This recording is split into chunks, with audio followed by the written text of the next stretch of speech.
거기 이불 속에 있는 모양인데. 아, 여기 있었네. 이러니까 못 찾지. 이게 뭐야? 뭐가? 여기 화면 봐. 내가 뭐라고 저장돼 있는지 싸가지 받지 마. 뭐, 싸가지 받지 마? 우리 전화 안 받겠다는 거야?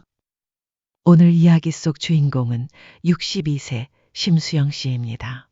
그리고 그녀의 아들과 며느리에 관한 이야기이죠. 심 씨는 며느리를 친딸처럼 대한다거나 며느리가 자신을 친엄마처럼 대해주길 기대하지 않았습니다. 애초에 그게 될 거라고 생각하는 그런 꿈에 부풀어 있는 사람도 아니었습니다. 그렇다고 해서 아들과 며느리와 등을 지고 살 생각을 한 적은 단 한 번도 없었습니다. 판도라의 상자를 열기 전만 하더라도 말이죠. 우연히 보게 된 며느리의 휴대폰 화면. 거기에 자신이 어떻게 저장되어 있는지를 알게 되니 며느리를 다시 보고 싶은 마음이 완전히 사라졌습니다. 호칭도 그렇고 전화를 받지 말라고 저장명에 해둔 걸 보면 어지간히 시집 식구가 싫었던 모양이었습니다.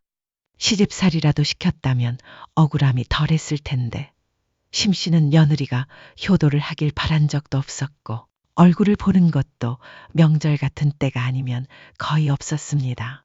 무엇 때문에 자신을 그런 식으로 저장했는지는 몰라도 한 가지는 분명했습니다. 며느리는 마음속으로 자신을 시어머니로서 대우하지 않는다는 것이었습니다. 볼 때마다 휴대폰을 손에서 놓지 않아 그 속을 몰랐는데 그 안에 이런 비밀이 숨어 있던 모양이었습니다. 누군가 볼 수도 있는 이름이 그렇게 되어 있었다면 아마 가족이나 친구들과 심 씨에 대한 험담을 하고도 남았을 것 같았습니다. 그렇게까지 싫다면 심 씨 역시 더 이상 며느리를 며느리로서 대접할 이유가 없었습니다. 아들 며느리이기에 주었던 것도 도로 가져오면 그만이었습니다. 그게 설령 현재 살고 있는 집이라 하더라도 말이죠. 심 씨는 아들 하나를 두고 있었습니다. 30 중반인 아들은 3년 전 3살 연하의 배우자를 만나 결혼을 했습니다. 1년 정도 연애 끝에 결혼하겠다고 했을 때 심 씨도 남편도 반겼습니다. 조건 같은 건 애초에 묻지도 않았습니다. 알아서 잘 선택했을 거라고 믿었던 거죠. 그래서 상견례 자리에선 무척 당황할 수밖에 없었습니다. 심 씨 부부는 처음부터 아들이 결혼할 때 따로 경제적 지원을 해줄 생각이 없었습니다. 남들보다 공부를 오래 시켰고 그만큼 뒷바라지를 해줬기에 그 정도면 부모로서의 역할은 충분하다고 생각하고 있었습니다. 그래서 아들이 대학을 졸업하고 난 뒤로부터는 용돈을 준 적도 없었습니다. 그리고 아들도 그걸 당연히 알고 있었고 납득하고 있었습니다. 그래서 결혼을 진행할 때 그 점은 충분히 이해가 된 줄 알았죠. 집이 없이 어디서 살아요? 그럼 집 없이 살지는 않겠죠? 애들도 다 생각이 있겠죠. 저희는 그렇게 시집은 못 보내요. 무척 공격적인 말투를 구사하는 안사돈 때문에 심 씨는 얼른 대답을 하지 못했습니다. 식사를 잘하다가 갑자기 결혼을 못 시키겠다는 소리를 들으니 당혹스러울 수밖에 없었습니다. 최소한 집은 있는 상태로 결혼을 해야죠. 안 그러면 요즘 세상에 애 낳고 어떻게 살아요? 아, 애들도 모아둔 돈이 있을 테니까 전세를 가든지 하면 되죠. 전세요? 네. 아니면 집을 사더라도 대출을 받고 나머지 부분은 애들 능력껏 하면 되니까요. 작은 집에서 넓혀가는 것도 아니요. 그건 아니고요. 안사돈이 심 씨의 말을 자르며 끼어들었습니다. 저희는 다 갖춰놓고 결혼시킬 생각이었어요. 그 능력이 안 되면 당장 결혼시킬 생각이 없네요. 당시 며느리의 나이는 29세였습니다. 아직 이르다고 생각하는 것도 이해는 갔습니다. 하지만 이렇게 상견례 자리에서 결혼을 시키네, 못 시키네 할 줄은 몰랐습니다. 어떤 말을 하더라도 설득이 될 것 같지 않았습니다. 안사돈은 대출 갚느라 딸이 팍팍하게 사는 걸 원하지 않는다고 했습니다. 그런데 더욱 황당한 점은 그 말에 저희가 반박을 못해서 집을 사주자가 아니었습니다. 저희는 윤지 이만큼 키우는 것만으로도 힘들었어요. 여력이 되지 않는다는 말을 무척 당당하게 했습니다. 그러고는 그 모든 부담을 심씨 부부가 감당하길 바랐습니다. 그래야 딸을 보내겠다고 했죠. 도대체 무슨 배짱인지 알 수 없었습니다. 결혼을 시키기 싫으면 말라는 식의 태도에 모멸감이 느껴지기까지 했습니다. 못난 아들을 사정사정해서 장가 보내는 것도 아니고 심씨의 아들도 부족할 것 하나 없는 입장이었는데 말이죠. 심씨는 아들을 쳐다보았습니다. 아들도 느끼는 바가 없는지 심씨처럼 심란한 표정이었습니다. 그나마 그것만큼은 다행이라고 생각했습니다. 아들도 같은 생각이라면 정말 답이 없다고 심씨는 느꼈습니다. 상견례는 그렇게 어영부영 끝나버렸습니다. 그리고 며칠 후 심씨 부부는 아들에게 물었습니다. 너는 이런 결혼을 꼭 해야겠냐? 아들은 말없이 고개를 숙였습니다. 괴로운 표정에 심씨도 짙은 한숨만 내쉴 수밖에 없었습니다. 제가 윤지랑 얘기해서 잘 해결해 볼게요. 그래. 심씨는 달리 해줄 말이 없었습니다. 아들이 잘 해결해 보겠다고 하니 현명한 방향으로 잘 결정해 주기를 바랐습니다. 그쪽 부모를 설득할 수 있다면 오늘의 일은 덮고 결혼시킬 마음이 있었습니다. 하지만 아들은 결국 누구도 설득하지 못했습니다. 그저 울면서 심씨 부부를 설득하려 찾아왔을 뿐이었습니다. 저 윤지 아니면 안 돼요. 그래서 집을 사달라는 말이야? 아들은 아무 말이 없었고 그 침묵은 곧 긍정이었습니다. 심씨 부부는 밤새 잠도 못 자고 고민했습니다. 그쪽의 뻣뻣한 협박에 응하고 싶은 마음은 없었습니다. 하지만 아들이 그토록 원한다는데 부모로서 고민이 되지 않을 수는 없었습니다. 그렇게 일주일가량 심씨 부부는 깊은 고심에 빠졌습니다. 그리고 마침내 결론을 내렸습니다. 그럼 그 빌라를 정환이 줘. 심씨 부부가 5년 전에 매입했던 빌라가 있었습니다. 나중에 올라가서 직접 살려고 전세를 주다가 최근 리모델링을 하고 비워놓은 집이었습니다. 리모델링 한 게 아까워서 다시 세를 줄까 아니면 그냥 비워두고 1에서 2년 뒤에 들어갈까 고민하고 있었던 참이었죠. 아들 내외가 사는 지역이 심씨 부부가 젊었을 적 살던 동네라 노후를 그쪽에서 보낼 계획까지 세워두었던 집이었습니다. 월세를 받아도 쏠쏠하겠지만 아들이 그게 아니면 결혼을 못한다고 하니 내주자 싶었습니다. 감사해요. 그냥 가져가진 않을게요. 아들은 집을 마련하기 위해 모아둔 돈을 심씨에게 주겠다고 했습니다. 그걸 받아도 집값에는 한참 못 미쳤습니다. 하지만 심씨는 굳이 사양하지 않았습니다. 명의는 천천히 옮겨주기로 했습니다. 아들은 그렇게 결혼을 했고 신부부는 상견례 때의 일은 잊기로 했습니다. 사돈네를 따로 만날 일도 별로 없을 테니 말이죠. 며느리에게도 그날의 일은 언급하지 않았습니다. 저들이 좋아서 결혼을 했고 신부부도 여력이 되니 도와줬기 때문에 이제는 다 정리된 문제라고 생각했습니다. 그런데 결혼하고 몇 달 뒤 아들이 지나가는 말로 이야기했습니다. 아기요? 저희는 계획 없어요. 천천히 낳는다고? 그렇게 될 수도 있지만 지금으로서는 안 갖는 쪽으로 생각하고 있어요. 너희 둘이 그렇게 상의한 거야? 윤지도 애를 잘 키울 자신이 없대요. 결혼 전부터도 그랬고요. 그 말에 조금 서운했다면 심씨가 너무 옛날 사람인가 싶었습니다. 아이를 안 갖는 건 둘의 문제겠지만 그래도 심씨에게는 손주가 있고 없고의 차이였습니다. 아이를 안 가질 거라는 말을 미리 해줬으면 좋았을 거란 생각이 들었습니다. 아들이 하나뿐인 상황에서 아이를 안 가지겠다면 신부부는 영영 손주를 못 보는 셈이었습니다. 뭘 기대해? 남편도 고개를 절레절레 저으며 말했습니다. 심씨도 아들과 며느리에게 너무 기대지 말자고 다짐했습니다. 섭섭한 감정도 다 자식에게 너무 기대서 생기는 거라고 생각했습니다. 애초에 너무 바라지도 기대하지도 않으면 자식에게 실망할 일도 없다고 마음을 다잡았습니다. 아들네 집 한 번도 안 가봤어? 어느 날 친한 친구가 물었습니다. 안 가봤는데 그게 이상한가? 결혼한 지 2년 됐다며. 근데 한 번도 안 가본 게 이상한 거 아니야? 엄청 먼 것도 아니구만. 뭐 하러 가봐? 그래도 안 궁금해? 뭐가 궁금한지 심씨는 정말 몰랐습니다. 집이 어떻게 생겼는지는 심씨 부부가 직접 리모델링을 했으니 다 알고 있었습니다.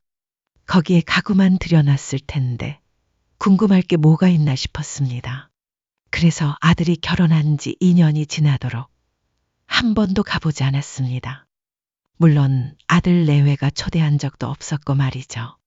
초대했더라도 글쎄 갔을지는 모르겠다고 생각했습니다. 나도 이런 시어머니 있었으면 좋겠네. 싱겁기는.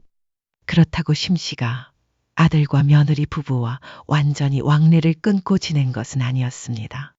명절마다 만났고 생일이나 특별한 날에는 문자 메시지를 주고받기도 했습니다. 남들처럼 한 달에 한두 번씩 만나고 그러지는 않았어도 하나밖에 없는 아들과 며느리와는 나름대로 가깝게 지낸다고 믿고 있었죠. 그러던 어느 날이었습니다. 아들이 해외로 길게 출장을 가게 되었습니다. 2주가량 미국에 머물렀는데 이렇게 길게 가는 건 처음이라 첫날에는 아들과 통화를 하기도 했습니다. 아들이 출장을 간 지 일주일 정도 지났을 무렵 남편이 심씨에게 물었습니다. 며느리한테 전화 한 통 해봐야 하는 거 아니야? 왜? 계속 혼자 있을 거 아니야.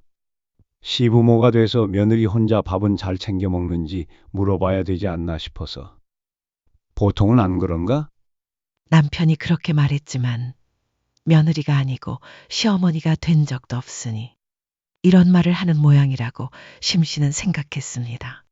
며느리라면 오히려 그런 생각을 하지 않았을 테니까요. 애도 아니고 혼자 잘 있겠지. 괜히 전화하면 더 불편해. 그래도 걱정되잖아. 정환이가 알아서 잘 챙기겠지 뭐. 심씨는 남편의 걱정에도 며느리에게 전화하지 않았습니다. 그동안 전화 통화를 한 적도 거의 없었고 용건이 있을 때 문자 메시지를 몇 번 보냈던 게 전부였습니다. 그런데 아들이 출장 갔다고 며느리에게 전화를 하는 건 좀 웃기지 않나 싶었던 거죠. 하지만 이틀 뒤 뉴스를 보고는 심씨도 걱정을 안 할 수가 없었습니다. 어머, 저기 정환이네 집 근처야. 맞네. 뉴스에서 흘러나오는 소식은 충격적이었습니다. 아들이 사는 동네에서 살인사건이 발생한 것이었습니다. 대낮에 흉기로 사람을 3차례나 찌르고 범인은 달아난 채 지금까지도 잡히지 않았다는 보도였습니다. 그 부근에서 일면식도 없는 행인을 1시간 간격으로 공격했다는데 지금도 어디에선가 누군가를 위협하고 있을지도 모른다는 이야기였습니다. 저걸 왜 못 잡아, 요즘 세상에. 남편이 격앙된 목소리로 말했습니다. 그 순간 심씨 부부는 동시에 며느리가 떠올랐습니다. 범인이 다녀갔다는 마트가 며느리가 있는 빌라와 걸어서 불과 5분밖에 떨어지지 않은 곳이었기 때문입니다. 너무나도 잘 아는 동네였습니다. 며느리는 퇴근해서 집에 있을 시간이긴 했지만 퇴근길에 무슨 일이 있었는지 확인하지 않을 수 없었습니다. 심씨가 전화를 걸었지만 신호음만 길게 울릴 뿐이었습니다. 결국 끊어진 전화에 심씨의 심장은 콩닥콩닥 요동치기 시작했습니다. 다시 해봐. 남편의 성화에 심씨는 다시 며느리의 번호를 눌렀지만 여전히 묵묵부답이었습니다. 별일이야 있겠어. 그렇게 말하는 남편도 어쩐지 초조해 보이는 기색이 역력했습니다. 그럴 가능성은 낮겠지만 나쁜 일이 늘 비켜가는 법은 없기 때문이었습니다. 30분쯤 있다가 다시 전화를 걸어보았지만 며느리는 끝내 받지 않았습니다. 심씨는 시계를 힐끔 보고는 아들에게 전화를 걸었습니다. 아직 새벽 시간이긴 했지만 걱정되는 마음에 가만히 있을 수 없었습니다. 정환이니? 너 뉴스 못 봤지? 무슨 뉴스요? 아들은 그런 사건이 있었다는 사실조차 모르고 있었습니다. 같은 동네에서 오늘 발생한 일이라고 하자 아들도 놀란 눈치였습니다. 아무 연락 안 와 있어요. 전화를 3번 했는데 안 받나 봐? 네, 문자 메시지도 없었고요. 잠시만요. 제가 전화해 볼게요. 그래, 얼른 해봐. 그리고 꼭 알려줘. 그렇게 심씨는 아들과 전화를 끊었습니다. 다시 아들의 전화를 기다리는 그 몇 분이 참 길게 느껴졌습니다. 그런데 다시 걸려온 아들의 전화를 받고는 또 다른 의미로 놀라야 했습니다. 윤지 집에 잘 있대요. 그 일도 모르고 있던데요. 제가 문자로 문 단속 잘하라고 했어요. 내일도 주말이니까 집 밖으로 안 나간대요. 바로 며느리와 통화가 된 모양이었습니다. 안심이 되는 한편 심씨는 조금 황당했습니다.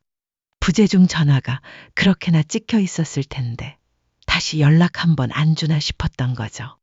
심씨가 인상을 찌푸리자 마치 그걸 보기라도 한 사람처럼 아들이 말했습니다.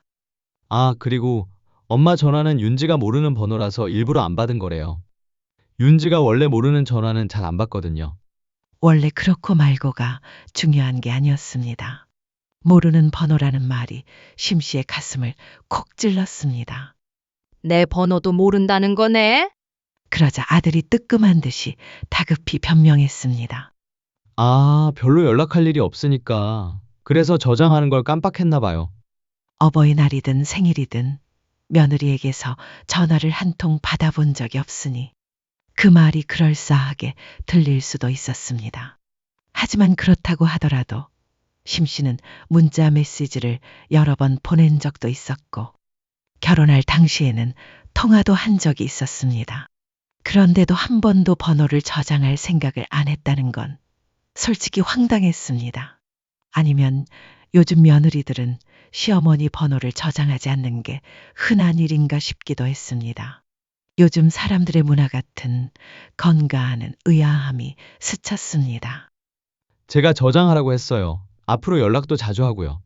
아들의 말을 들어보면 이건 요즘 사람들의 문화가 아니라 그저 윤지 개인의 태도 문제인 듯 했습니다. 어쨌거나 별일 없다는 말이지? 네, 아무 문제 없대요. 그래. 잡힐 때까지 어디 나가지 말고 조심하라고 그래. 그러고는 전화를 끊었지만 찜찜함만 남았습니다. 연락을 자주 하지 않더라도 최소한 예비로 번호 저장은 해놓는 게 상식적이지 않은가. 심씨는 그런 생각이 들었습니다. 결혼한 지 2년이나 지났는데 시어머니가 싫으니 번호를 안 저장한 건가 싶기도 했습니다. 스치는 인연도 쉽게 전화번호를 저장하는 게 요즘 사람인데 어떻게 가족 간에 그럴 수 있나 싶었습니다. 보통의 관계라면 당연히 저장을 했을 텐데 말이죠. 당신 번호를 저장 안 했대. 남편은 옆에서 허참. 하며 어이없어 했습니다. 심씨 부부가 너무 예민하게 생각하는 건가 싶었지만 나중에 주변 사람들에게 물어보아도 며느리가 시어머니 번호를 저장 안 했다는 경우는 아무도 없었습니다. 아들은 며느리가 앞으로 자주 연락할 거라고 했지만 그 뒤로 한 번도 연락은 오지 않았습니다. 심씨도 자주 전화를 걸길 바란 것은 아니었습니다. 그저 상식적인 선에서의 관계만을 원했을 뿐이었습니다. 그리고 다음 명절 아들과 며느리가 집에 왔습니다. 신부부는 차례를 지내지 않았고 명절에도 잔치라기보다는 소박한 밥상을 차려 함께 먹었습니다. 명절 전날 저녁에 아들 내외를 만나 다음 날 아침 일찍 헤어졌습니다. 설거지는 정환이 네가 해. 남편이 아들에게 고무 장갑을 건네며 말했고 아들은 당연하다는 듯이 받아들였습니다. 밥은 심씨 부부가 준비했으니 아들이 설거지를 맡는 건 자연스러운 일이었죠. 며느리는 소파에 앉아 휴대폰을 보고 있었습니다. 지난 3년간 늘 보아온 익숙한 광경이었습니다. 그래도 심씨는 며느리에게 일을 시킬 마음이 없었습니다. 며느리도 할 생각은 없어 보였지만 말이죠. 부엌에서 뒷정리를 하고 있는데 설거지를 하던 아들이 말했습니다. 저희 아이를 가져볼까 해요. 그래? 네, 아무래도 하나는 있어야 할 것 같아서요. 그래. 너희가 알아서 잘하겠지. 심씨도 기대가 되긴 했습니다. 그래서 아들의 말에 저절로 웃음이 나왔습니다. 남편도 말은 안 했지만 슬며시 웃고 있는 것이 기분이 좋은 모양이었습니다. 아, 저희 내일 아침 일찍 출발해요. 알았어. 일찍 차릴게. 그리고 다음 날 아침이 되었습니다. 아침 식사 시간은 7시. 쉬는 날이지만 다소 이른 시간이었습니다. 차 막히니까 이만 일어나 볼게요. 처가에 가야 하는 시간에 쫓기는 모양이었습니다. 뭘 새로 차릴 시간도 마땅치 않아 전날 먹었던 음식을 데웠는데 식사 내내 시계를 힐끔거리며 쳐다보던 아들이었습니다. 그 모습을 멀뚱히 보던 며느리가 아들의 옆구리를 쿡 찌르자 로봇처럼 자동으로 아들의 엉덩이가 일어났습니다. 그래. 어서 가봐. 심씨는 짐짓 모른 척하며 고개를 끄덕였습니다. 어차피 가는 거, 일찍 가는 게 서로 덜 피곤하겠다 싶었기에 굳이 잡을 이유도 없었습니다. 차례는 안 지내도 명절 전에 청소하고 아들네 밥 차리고 치우고 하다 보면 그것만으로도 기운 빠지는 일이었으니까요. 아들은 금세 짐을 챙겨 나와 출발했습니다. 신부부는 상을 치우고 소파에 막 앉았을 무렵이었습니다. 정환이 전화 오는데? 남편이 심씨의 휴대폰을 가리키며 말했습니다. 출발한 지 1시간밖에 안 됐는데 왜 전화를 했을까 싶었습니다. 엄마, 윤지가 방에다가 핸드폰을 두고 온 것 같대요. 뭐? 핸드폰을 두고 가? 네, 좀 찾아봐 주실래요? 집에 있는 거 맞아? 심씨는 얼른 방을 훑어보았지만 눈에 띄는 건 아무것도 없었습니다. 화장실 때문에 휴게소에 잠깐 들렀는데 거기에 두고 왔을 수도 있어서요. 그 말이 끝나기 무섭게 며느리가 아들의 휴대폰을 넘겨받았습니다. 어머님, 제 휴대폰 침대머리 쪽에 매트리스 사이로 들어갔을 거예요. 거기 한 번만 잘 찾아봐 주세요. 그러면서 휴대폰이 어디에 있을지 꽤 자세히 설명을 해주었습니다. 심씨는 휴대폰을 손에 든 채 이리저리 살펴보았지만 아무리 봐도 보이지 않았습니다. 잠깐만 끊어봐. 전화 한번 걸어보게. 전화를 끊으려 하자 며느리가 다급하게 외쳤습니다. 아니요, 어머님. 거기 있을 거예요. 굳이 전화 걸지 마시고 그냥 거기다가 손 넣어 보세요. 왜? 전화 걸어보면 찾을 수 있잖아. 그게 무음으로 해놔서요. 전화해도 안 울릴 거예요. 아이고, 그래. 심씨는 전화를 받은 상태로 한 손으로 매트리스 사이를 이리저리 더듬어 보았지만 잡히는 게 아무것도 없었습니다. 잠깐만, 전화 좀 끊어봐라. 불편해서 못 찾겠네. 매트리스를 들어봐야겠다.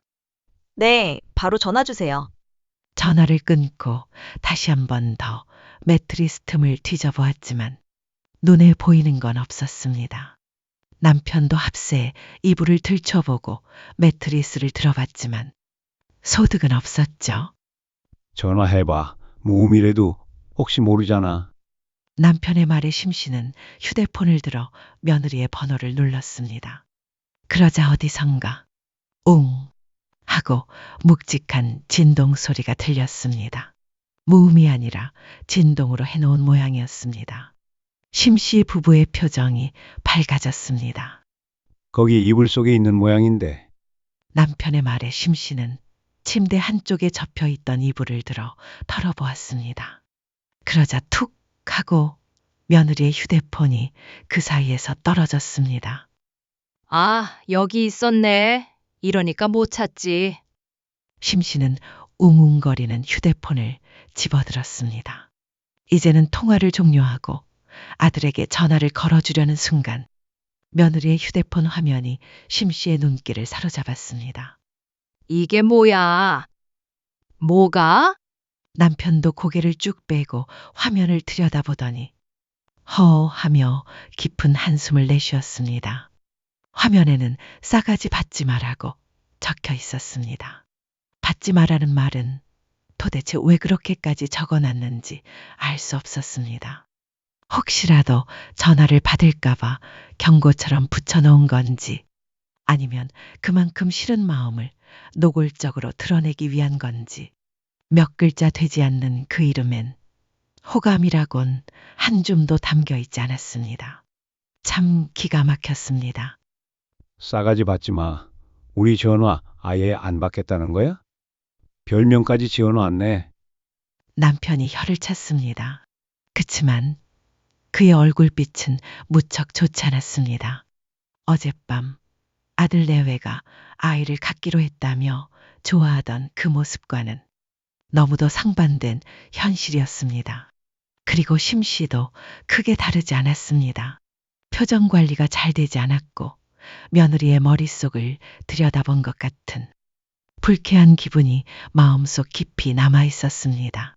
어째서 이렇게 해놓았는지 묻고 싶었습니다. 진심이 궁금했습니다. 그때 심 씨의 휴대폰이 울렸고 화면에 내 아들이라는 이름이 떴습니다. 여보세요? 찾으셨어요? 다급한 목소리 며느리였습니다. 왜 무음으로 해놨다고 거짓말을 했고 왜 전화하지 말라고 했는지 이제는 알 것도 같았습니다. 그래, 침대에 있었어. 아, 그렇죠. 지금 돌아가고 있어요. 그래, 조심히 와라. 어차피 아들 내외가 집으로 돌아오고 있다고 하니 더 이상의 말은 하지 않았습니다. 하지만 마음은 여전히 어지러웠습니다. 그렇게 한참을 기다리자 아들 내외가 도착했습니다. 시간 엄청 버렸네요. 늦게 알아채는 바람에. 아들이 허탈하게 웃었습니다. 그 옆에서 며느리는 휴대폰이 어디 있는지 두리번거리고 있었습니다. 자, 여기 있다. 며느리는 표정이 환해지며 손을 내밀었습니다. 심 씨는 그 손 위에 휴대폰을 올려주지 않고 잠시 말없이 손을 잡아 빼냈습니다. 아들과 며느리가 어리둥절한 표정을 짓는 사이 심 씨는 자신의 휴대폰을 들어 며느리에게 전화를 걸었습니다. 그러자 며느리의 얼굴빛이 싸늘하게 하얘졌습니다. 아들은 이게 무슨 상황인가 싶어 두 사람을 번갈아 쳐다보다가 문득 며느리의 휴대폰 화면을 들여다보았습니다. 그걸 뚫어져라 쳐다보던 아들은 갑자기 고개를 휙 돌려 며느리를 쳐다보았습니다. 윤지야, 오빠, 그게 아니고. 며느리가 뭔가 해명하려 하자 심 씨가 먼저 입을 열었습니다. 우리 전화 받지 말라고도 써 있고, 우리 이름이 참 길다. 그렇지? 엄마, 심 씨의 말에 아들은 어쩔 줄 몰라 했습니다. 적어도 아들이 이 사실을 미리 알고 있었던 건 아닌 듯 했습니다. 전화번호를 저장하고 나서 단 한 번도 전화를 건 적이 없었으니 그 이름은 오직 저장한 며느리만 알고 있었던 것이었습니다. 혼자서 그걸 볼 때면 얼마나 재미있었을까 싶었습니다. 그리고 이제 그 비밀을 심 씨가 알게 되었으니 그 사실이 유감스럽게 그지없었습니다. 아니, 제가 전화 걸지 마시라고. 그래, 그게 네가 하고 싶은 말이야? 심 씨의 물음에 며느리는 다시 입을 다물었습니다.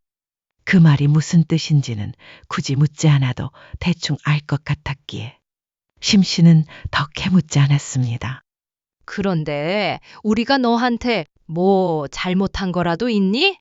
그 말에 며느리는 입술을 꼭 깨물더니 고개를 푹 숙였습니다. 심씨는 아들이 돌아오는 그 시간 동안 아무리 곰곰이 생각해 보아도 떠오르는 게 없었습니다. 애초에 접점이 많아야 서운한 일도 있는 법인데 맹세코 심씨는 며느리에게 시집살이 비슷한 것도 시킨 적이 없었습니다. 변화를 강요한 적도 없었고 왜 안 오느냐, 왜 초대 안 하느냐 투정조차 부린 적이 없었습니다. 이상하게도 어떻게 해야 하는지 알 수가 없었습니다. 그래도 나름 잘 지내는 사이라고 믿어왔는데 그건 어쩌면 심씨 혼자만의 착각이었던 것 같았습니다. 윤지야, 얘기 좀 해봐. 오해가 있었던 거 아니야? 그러나 오해라고 하기에는 그동안의 상황이 너무도 명백했습니다. 그리고 남편의 이름이 저장된 화면까지 보여주자 아들의 얼굴엔 절망에 가까운 표정이 떠올랐습니다. 더는 물러날 데가 없다고 생각했는지 그제야 며느리가 입을 열었습니다.